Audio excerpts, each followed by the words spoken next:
Persona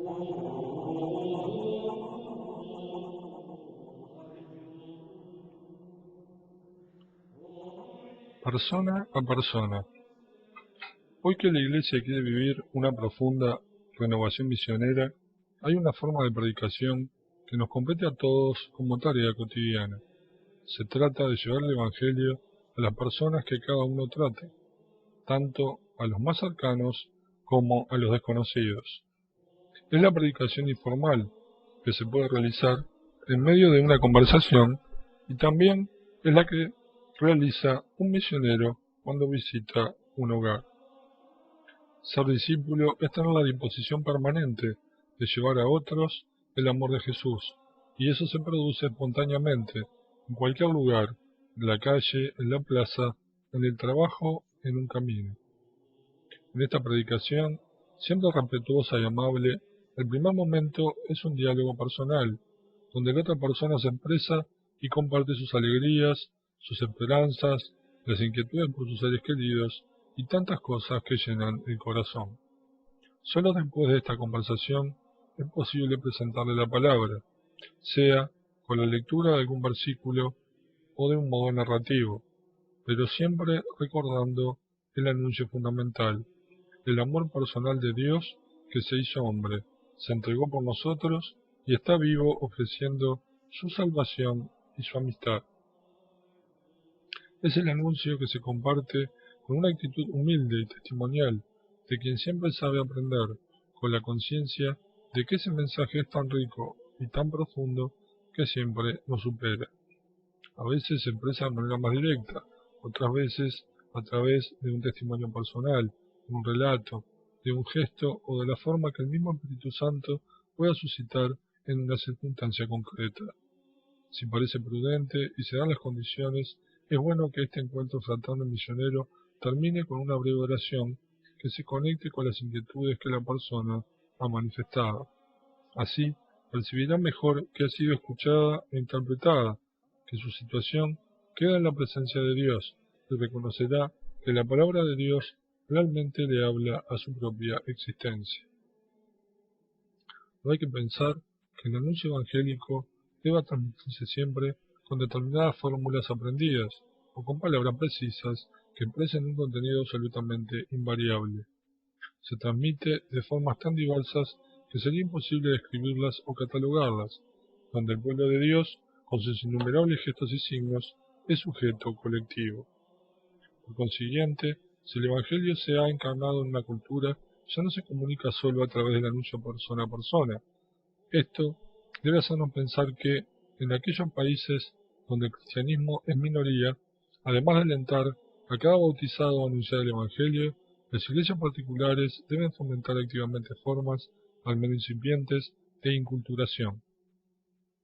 Lo que debe procurarse, en definitiva, es que la predicación del Evangelio, expresada con categorías propias de la cultura donde es anunciado, provoque una nueva síntesis con esa cultura. Aunque estos procesos son siempre lentos, a veces el miedo nos paraliza demasiado. Si dejamos que las dudas y temores sofoquen toda audacia, es posible que en lugar de ser creativos, simplemente nos quedemos cómodos y no provoquemos avance alguno, y, en ese caso, no seremos partícipes de procesos históricos con nuestra cooperación, sino simplemente espectadores de un estancamiento infecundo de la Iglesia. Carismas al servicio de la comunión evangelizadora. El Espíritu Santo también enriquece a toda la iglesia evangelizadora con distintos carismas. Son dones para renovar y edificar la iglesia. No son un patrimonio cerrado, entregado a un grupo para que lo custodie. Más bien, son regalos del Espíritu integrados en el cuerpo eclesial, atraídos hacia el centro que es Cristo, desde donde se encauzan en un impulso evangelizador. Un signo claro de la autenticidad de un carisma es su eclesialidad, su capacidad para integrarse armónicamente en la vida del santo pueblo, fiel de Dios para el bien de todos. Una verdadera novedad suscitada por el Espíritu no necesita arrojar sombras sobre otras espiritualidades y dones para afirmarse a sí misma. En la medida en que un carisma dirija mejor su mirada al corazón del Evangelio más especial será su ejercicio. En la comunión, aunque duela, es donde un carisma se vuelve auténtica y misteriosamente fecundo. Si vive este desafío, la Iglesia puede ser un modelo para la paz en el mundo. Las diferencias entre las personas y comunidades a veces son incómodas, pero el Espíritu Santo, que suscita esa diversidad, puede sacar de todo algo bueno y convertirlo en un dinamismo evangelizador que actúa por atracción. La diversidad tiene que ser siempre reconciliada con la ayuda del Espíritu Santo. Solo Él puede suscitar la diversidad, la pluralidad de la multiplicidad y, al mismo tiempo, realizar la unidad. En cambio, cuando somos nosotros los que pretendemos la diversidad, nos encerramos en nuestros particularismos, en nuestros exclusivismos, provocamos la división. Y, por otra parte, cuando somos nosotros quienes queremos construir la unidad con nuestros planes humanos, terminamos por imponer la uniformidad, la homologación. Esto no ayuda a la misión de la Iglesia. Cultura, pensamiento y educación. El anuncio de la cultura implica también un anuncio de las culturas profesionales, científicas y académicas. Se trata del encuentro entre la fe, la razón y las ciencias, que procura desarrollar un nuevo discurso de la credibilidad, una original apologética que ayude a crear las disposiciones para que el Evangelio sea escuchado por todos. Cuando algunas categorías de la razón y de la ciencia son acogidas en el anuncio del mensaje, esas mismas categorías se convierten en instrumentos de evangelización. Es el agua convertida en vino. Es aquello que, asumido, no sólo es redimido, sino que se vuelve instrumento del Espíritu para iluminar y renovar el mundo. Ya que no basta la preocupación del evangelizador por llegar a cada persona, el Evangelio también se anuncia a las culturas en su conjunto. La teología, no solo la teología pastoral, en diálogo con otras ciencias y experiencias humanas, tiene gran importancia para pensar cómo hacer llegar la propuesta del Evangelio a la diversidad de contextos culturales y de destinatarios. La Iglesia, empeñada en la evangelización, aprecia y alienta el carisma de los teólogos y su esfuerzo por la investigación teológica, que promueve el diálogo con el mundo de las culturas y de las ciencias. Convoco a los teólogos a cumplir este servicio como parte de la misión salvífica de la Iglesia. Pero es necesario que, para tal propósito, lleven en el corazón la finalidad evangelizadora de la Iglesia y también de la teología, y no se contenten con una teología de escritorio. Las universidades son un ámbito privilegiado para pensar y desarrollar este empeño evangelizador de un modo interdisciplinario e integrador. Las escuelas católicas, que intentan siempre conjugar la tarea educativa con el anuncio implícito del Evangelio, construyen un aporte muy valioso a la evangelización de la cultura. Aún en los países y ciudades donde una situación adversa nos estimula a usar nuestra creatividad para encontrar los caminos adecuados. La homilía. Consideremos ahora la predicación dentro de la liturgia, que requiere una seria evaluación de parte de los pastores. Me detendré particularmente y hasta con cierta meticulosidad en la homilía y su preparación, porque son muchos los reclamos que se dirigen en relación con este gran misterio y no podemos hacer oídos sordos. La homilía es la piedra de toque para evaluar la cercanía y la capacidad de encuentro de un pastor con su pueblo. De hecho, sabemos que los fieles le dan mucha importancia, y ellos, como los mismos ministros ordenados, muchas veces sufren, unos al escuchar y otros al predicar. Es triste que así sea. La homilía puede ser realmente una intensa y feliz experiencia del espíritu, un reconfortante encuentro con la palabra, una fuente constante de renovación y crecimiento. Renovemos nuestra confianza en la predicación, que se funda en la convicción de que es Dios quien quiere llegar a los demás a través del predicador y de que Él despliega su poder a través de la palabra humana. San Pablo habla con fuerza sobre la necesidad de predicar, porque el Señor ha querido llegar a los demás también mediante nuestra palabra. Romanos 10, 14, 17. Con la palabra, nuestro Señor se ganó el corazón de la gente. Venían a escucharlo de todas partes. Marcos 1:45. Se quedaban maravillados bebiendo sus enseñanzas. Marcos 6:2. Sentían que les hablaba como quien tiene autoridad. Marcos 1:27. Con la palabra, los apóstoles, a los que instruyó para que estuvieran con él y para enviarlos a predicar. Marcos 3:14. Atrajeron al seno de la iglesia a todos los pueblos. Marcos 16:15-20. El contexto litúrgico. Cabe recordar ahora que la proclamación litúrgica de la palabra de Dios, sobre todo en el contexto de la asamblea eucarística, no es tanto un momento de meditación y de catequesis, sino que es el diálogo de Dios con su pueblo, en el cual son proclamadas las maravillas de la salvación y propuestas siempre de nuevo las exigencias de la alianza. Hay una valoración especial de la homilía que proviene de su contexto eucarístico, que supera a toda catequesis por ser el momento más alto del diálogo entre Dios y su pueblo, antes de la comunión sacramental. La homilía es un retornar ese diálogo que ya está entablado entre el Señor y su pueblo. El que predica debe reconocer el corazón de su comunidad para buscar dónde está vivo y ardiente el deseo de Dios, y también dónde ese diálogo, que era amoroso, fue sofocado o no pudo dar fruto. La homilía no puede ser un espectáculo entretenido, no responde a la lógica de los recursos mediáticos, pero debe darle el fervor y el sentido a la celebración. Es un género peculiar, ya que se trata de una predicación dentro del marco de una celebración litúrgica. Por consiguiente, debe ser breve y evitar parecerse a una charla o una clase. El predicador puede ser capaz de mantener el interés de la gente durante una hora, pero así su palabra se vuelve más importante que la celebración de la fe. Si la homilía se prolongara demasiado, afectaría dos características de la celebración litúrgica: la armonía entre sus partes y el ritmo. Cuando la predicación se realiza dentro del contexto de la liturgia, se incorpora como parte de la ofrenda que se entrega al Padre y como mediación de la gracia que Cristo derrama en la celebración. Este mismo contexto exige que la predicación oriente a la asamblea y también al predicador a una comunión con Cristo en la Eucaristía que transforme la vida. Esto reclama que la palabra del predicador no ocupe un lugar excesivo, de manera que el Señor brille más que el ministro.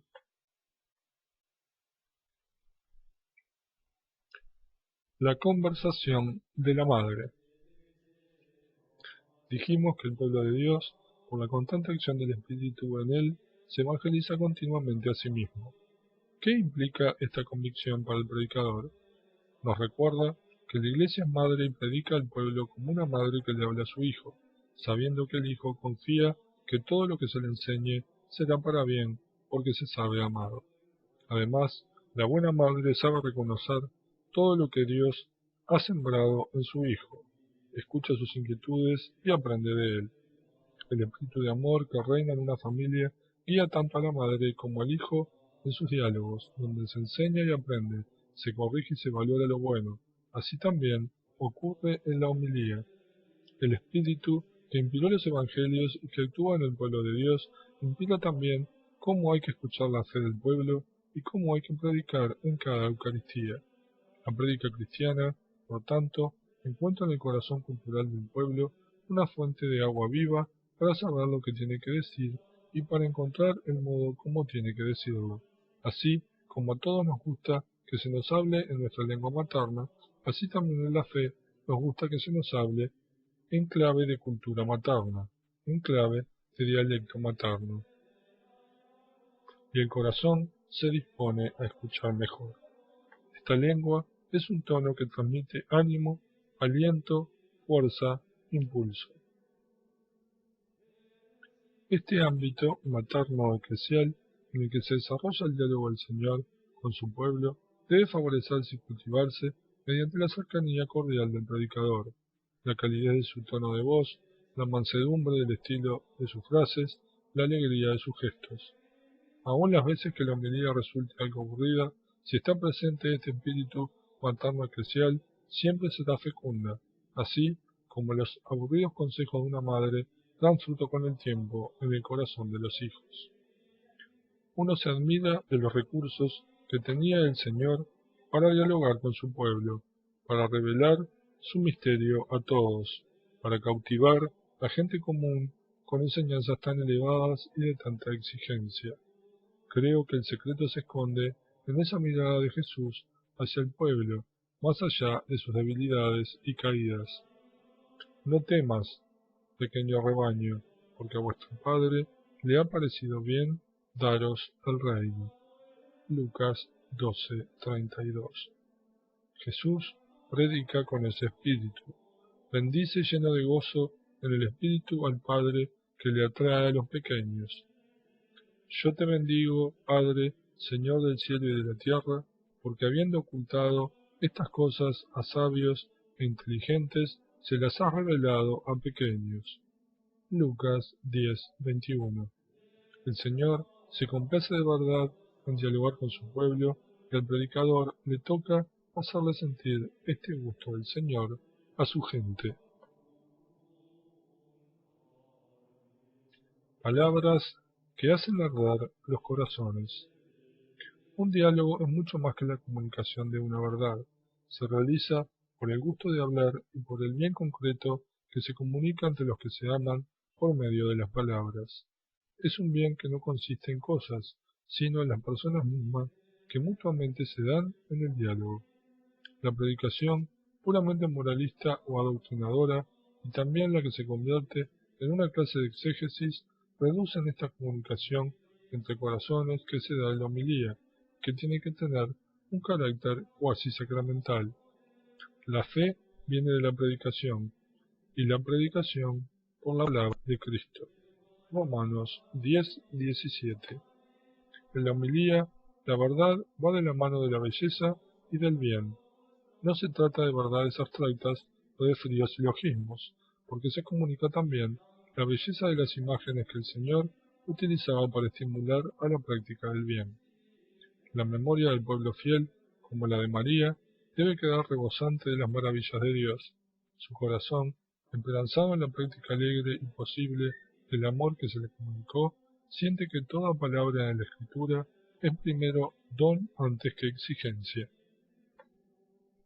El desafío de una prédica inculturada está en evangelizar la síntesis, no ideas o valores sueltos. Donde está tu síntesis, allí estará tu corazón. La diferencia entre iluminar en lugar de síntesis e iluminar ideas sueltas es la misma que hay entre el aburrimiento y el ardor del corazón. El predicador tiene la hermosísima y difícil misión de aunar los corazones que se aman, el del Señor y los de su pueblo. El diálogo entre Dios y su pueblo afianza más la alianza entre ambos y estrecha el vínculo de la caridad. Durante el tiempo que dura la homilía, los corazones de los creyentes hacen silencio y lo dejan hablar a Él. El Señor y su pueblo se hablan de mil maneras directamente, sin intermediarios. Pero en la homilía quieren que alguien haga de instrumento y exprese los sentimientos, de manera tal que después cada uno elija por dónde sigue su conversación. La palabra es esencialmente mediadora y requiere no sólo de los dos que dialogan, sino de un predicador que la represente como tal, convencido de que no nos predicamos a nosotros mismos, sino a Cristo Jesús como Señor y a nosotros como siervos vuestros por Jesús. Segunda de Colosenses 4:5. Hablar de corazón implica tenerlo no solo ardiente, sino iluminado por la integridad de la revelación y por el camino que esa palabra ha recorrido en el corazón de la Iglesia y de nuestro pueblo fiel a lo largo de su historia. La identidad cristiana, que es ese abrazo bautismal que nos dio de pequeños el Padre, nos hace anhelar, como hijos pródigos y predilectos en María, el otro abrazo, el del Padre misericordioso que nos espera en la gloria. Hacer que nuestro pueblo se sienta como en medio de estos dos abrazos es la dura pero hermosa tarea de que predica el Evangelio. 3. La preparación de la predicación. La preparación de la predicación es una tarea tan importante que conviene dedicarle un tiempo prolongado de estudio, oración, reflexión y creatividad pastoral. Con mucho cariño quiero detenerme en proponer un camino de preparación de la homilía. Son indicaciones que para algunos podrían parecer obvias, pero considero conveniente sugerirlas para recordar la necesidad de dedicar un tiempo de calidad a este precioso ministerio.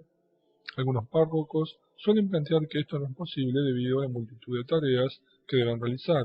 Sin embargo, me atrevo a pedir que todas las semanas se dedique a esta tarea un tiempo personal y comunitario suficientemente prolongado, aunque deba darse menos tiempos a otras tareas también importantes. La confianza en el Espíritu Santo que actúa en la predicación no es meramente pasiva, sino activa y creativa.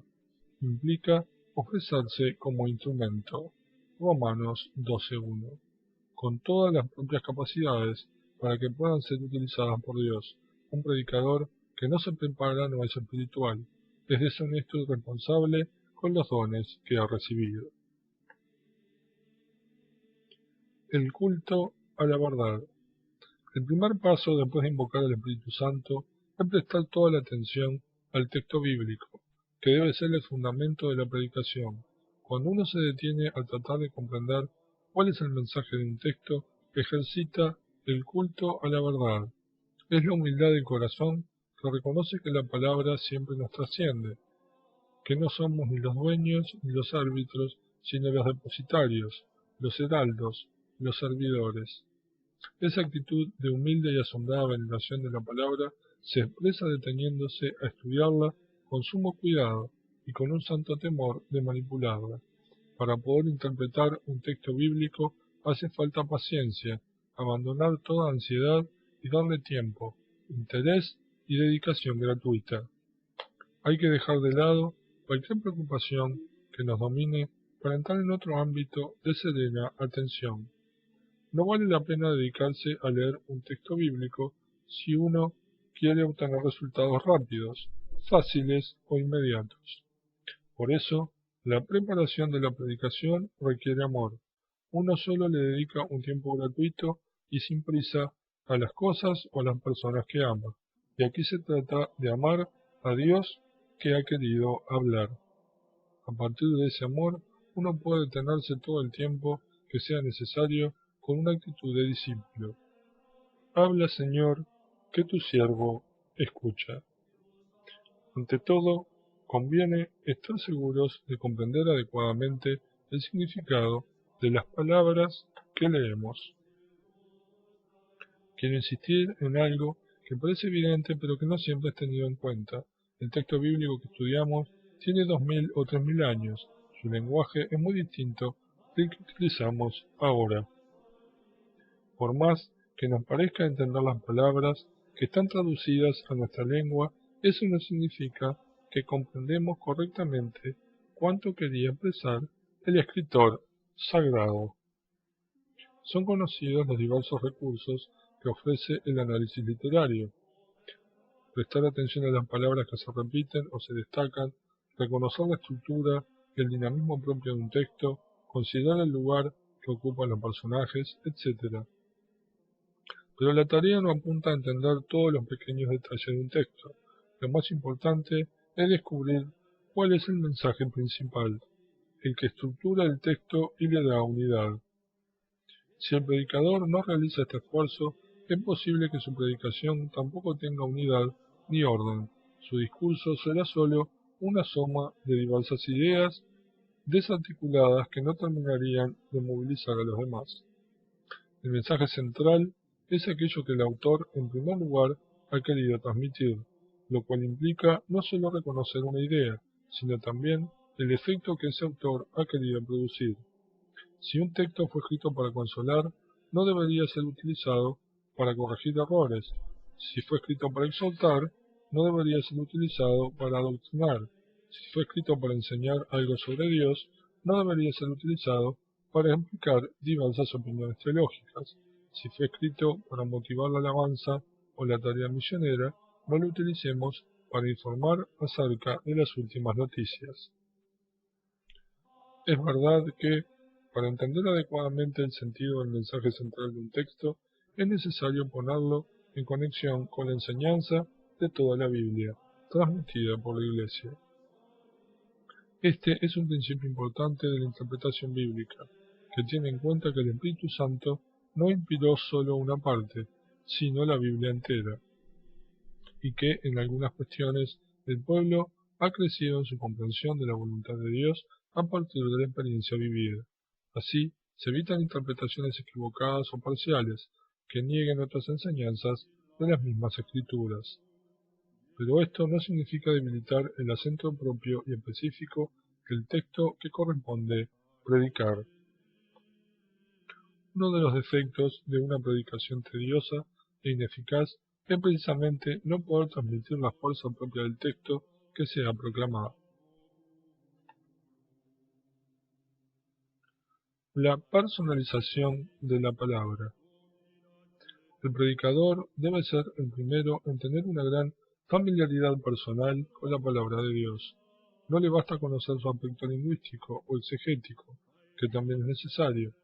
Necesita acercarse a la palabra con un corazón dócil y orante, para que ella penetre a fondo en sus pensamientos y sentimientos y engendre dentro de sí una mentalidad nueva. Nos hace bien renovar cada día, cada domingo, nuestro fervor al preparar la homilía y verificar si en nosotros mismos crece el amor por la palabra que predicamos. No es bueno olvidar que, en particular, la mayor o menor santidad del ministro influye realmente en el anuncio de la palabra. Como dice San Pablo, predicamos no buscando agradar a los hombres, sino a Dios, que examina nuestros corazones. Primera de Tesalonicenses 4. Si está vivo este deseo de escuchar primero nosotros la palabra que tenemos que predicar, ésta se transmitirá de una manera u otra al pueblo fiel de Dios. De la abundancia del corazón habla la boca. Mateo 12:34. Las lecturas del domingo resonarán con todo su esplendor en el corazón del pueblo si primero resonaron así en el corazón del pastor. Jesús se irritaba frente a esos pretendidos maestros muy exigentes con los demás que enseñaban la palabra de Dios, pero no se dejaban iluminar por ella. Atan cargas pesadas y las ponen sobre los hombros de los demás, mientras ellos no quieren moverlas ni siquiera con el dedo. Mateo 23:4. El apóstol Santiago exhortaba: no os hagáis maestros muchos de vosotros, hermanos míos, sabiendo que tendremos un juicio más severo. Quien quiera predicar, primero debe estar dispuesto a dejarse conmover por la palabra y asar la carne en su existencia concreta. De esta manera, la predicación consistirá en esa actividad tan intensa y fecunda que es comunicar a otros lo que uno ha contemplado. Por todo esto, antes de preparar concretamente lo que uno va a decir en la predicación, primero tiene que aceptar ser herido por esa palabra que dirá a los demás, porque es una palabra viva y eficaz, que como una espada penetra hasta la división del alma y el espíritu, articulaciones y médulas, y escruta los sentimientos y pensamientos del corazón. Hechos 4:12. Esto tiene un valor pastoral. También en esta época la gente prefiere escuchar a los testigos, tiene sed de autenticidad, exige a los evangelizadores que le hablen de un Dios a quienes ellos conocen y tratan familiarmente como si lo estuvieran viendo. No se nos pide que seamos inmaculados, pero sí que estemos siempre en crecimiento, que vivamos el deseo profundo de crecer en el camino del Evangelio y no bajemos los brazos. Lo indispensable es que el predicador tenga la seguridad de que Dios lo ama, de que Jesucristo lo ha salvado, de que su amor tiene siempre la última palabra. Ante tanta belleza, muchas veces sentirá que su vida no le da gloria plenamente y deseará sinceramente responder mejor a un amor tan grande. Pero si no se detiene a escuchar esa palabra con apertura sincera, si no deja que toque su propia vida que lo reclame, que lo exhorte, que lo movilice, si no dedica un tiempo para orar con esa palabra, entonces sí será un falso profeta, un estafador o un charlatán vacío. En todo caso, desde el reconocimiento de su pobreza, con el deseo de comprometerse más, siempre podrá entregar a Jesucristo, diciendo como Pedro, no tengo plata ni oro, pero lo que tengo te lo doy. Hechos 3:6. El Señor quiere usarnos como seres vivos, libres y creativos que se dejan penetrar por su palabra antes de transmitirla. Su mensaje debe pasar realmente a través del predicador, pero no solo por su razón, sino tomando posesión de todo su ser. El Espíritu Santo, que inspiró la palabra, es quien, hoy, igual que en los comienzos de la Iglesia, actúa en cada evangelizador que se deja poseer y conducir por él, y pone en sus labios las palabras que por sí solo no podría hallar. La lectura espiritual. Hay una forma concreta de escuchar lo que el Señor nos quiere decir en su palabra y de dejarnos transformar por el Espíritu. Es lo que llamamos lectio divina. Consiste en la lectura de la palabra de Dios en un momento de oración para permitirle que nos ilumine y nos renueve. Esta lectura orante de la Biblia no está separada del estudio que realiza el predicador para descubrir el mensaje central del texto. Al contrario, debe partir de allí para tratar de descubrir qué le dice ese mismo mensaje a la propia vida. La lectura espiritual de un texto debe partir de su sentido literal. De otra manera, uno fácilmente le hará decir a ese texto lo que le conviene, lo que le sirva para confirmar sus propias decisiones, lo que se adapta a sus propios esquemas mentales. Esto, en definitiva, será utilizar algo sagrado para el propio beneficio y trasladar esa confusión al pueblo de Dios. Nunca hay que olvidar que a veces el mismo Satanás se disfraza de ángel de luz. Segunda de Corintios 11:14. En la presencia de Dios, en una lectura reposada del texto, es bueno preguntar, por ejemplo, Señor, ¿qué me dice a mí este texto? ¿Qué quieres cambiar de mi vida con este mensaje? ¿Qué me molesta en este texto? ¿Por qué esto no me interesa? O bien, ¿qué me agrada? ¿Qué me estimula de esta palabra? ¿Qué me atrae? ¿Por qué me atrae? Cuando uno intenta escuchar al Señor, suele haber tentaciones. Una de ellas es simplemente sentirse molesto o abrumado y cerrarse. Otra tentación muy común es comenzar a pensar lo que el texto dice a otros para evitar aplicarlo a la propia vida. También sucede que uno comienza a buscar excusas que le permitan diluir el mensaje específico de un texto. Otras veces pensamos que Dios nos exige una decisión demasiado grande, que no estamos todavía en condiciones de tomar. Esto lleva a muchas personas a perder el gozo en su encuentro con la palabra, pero se dio a olvidar que nadie es más paciente que el Padre Dios, que nadie comprende y espera como Él. Invita siempre a dar un paso más, pero no exige una respuesta plena si todavía no hemos recorrido el camino que la hace posible.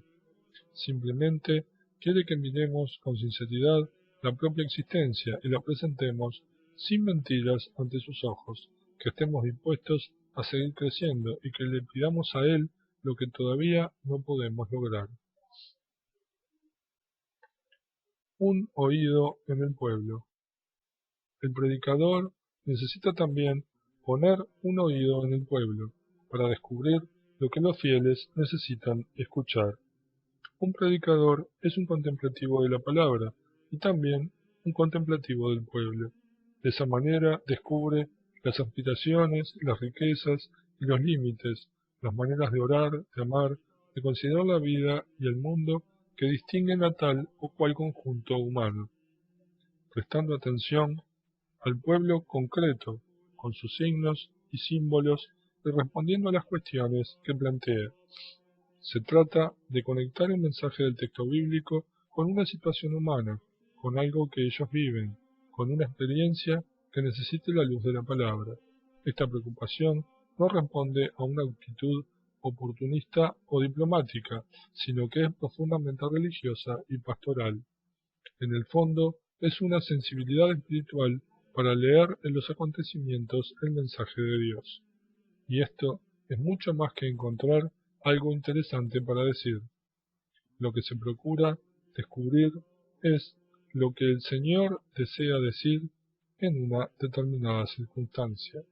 Entonces, la preparación de la predicación se convierte en un ejercicio de discernimiento evangélico, donde se intenta reconocer, a la luz del Espíritu, una llamada que Dios hace oír en una situación histórica determinada. En ella y por medio de ella, Dios llama al creyente. En esta búsqueda es posible acudir simplemente a alguna experiencia humana frecuente, como la alegría de un reencuentro, las desilusiones, el miedo a la soledad, la compasión por el dolor ajeno, la inseguridad ante el futuro, la preocupación por un ser querido, etc. Pero hace falta ampliar la sensibilidad para reconocer lo que tenga que ver realmente con la vida de ellos. Recordemos que nunca hay que responder preguntas que nadie se hace. Tampoco conviene ofrecer crónicas de la actualidad para despertar interés. Para eso ya están los programas televisivos.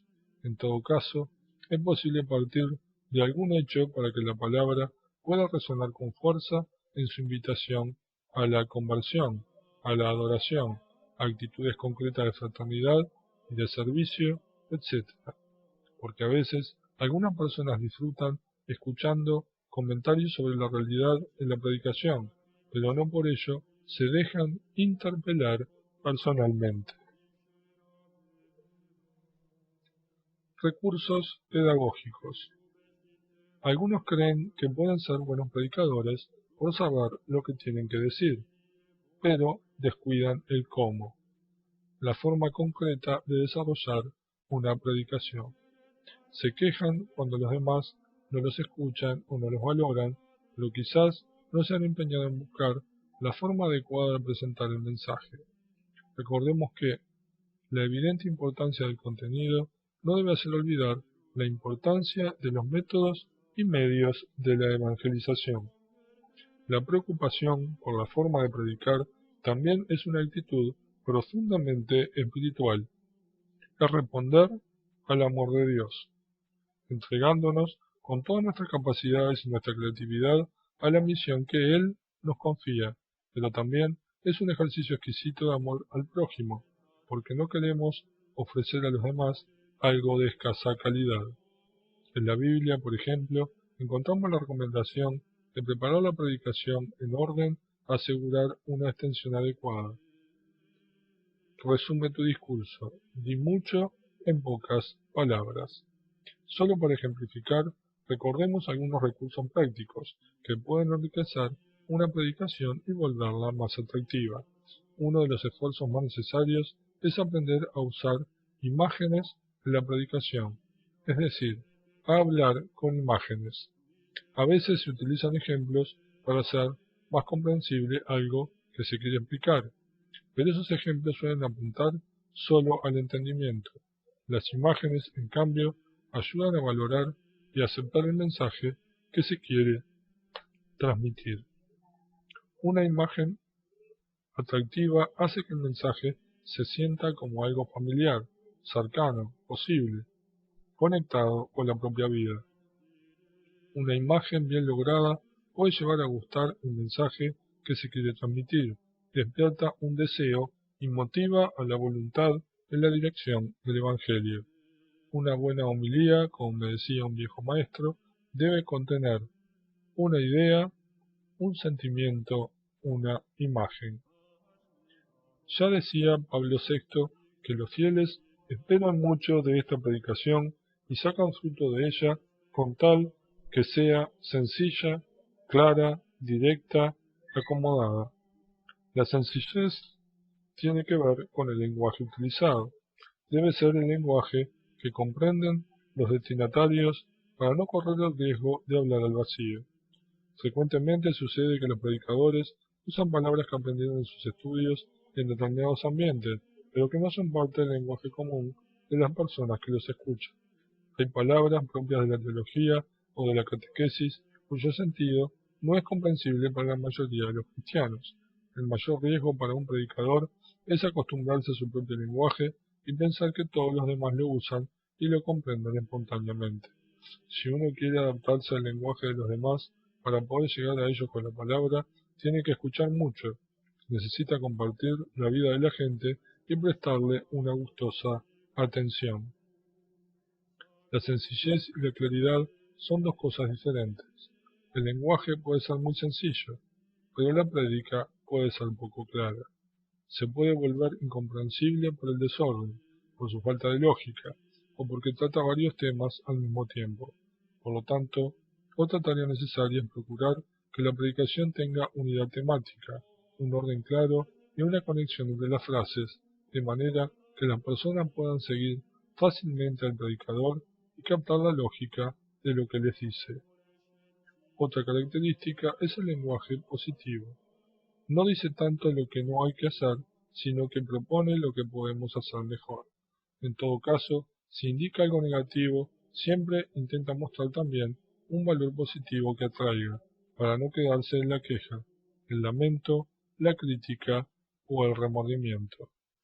Además, una predicación positiva siempre da esperanza, orienta hacia el futuro, no nos deja encerrados en la negatividad.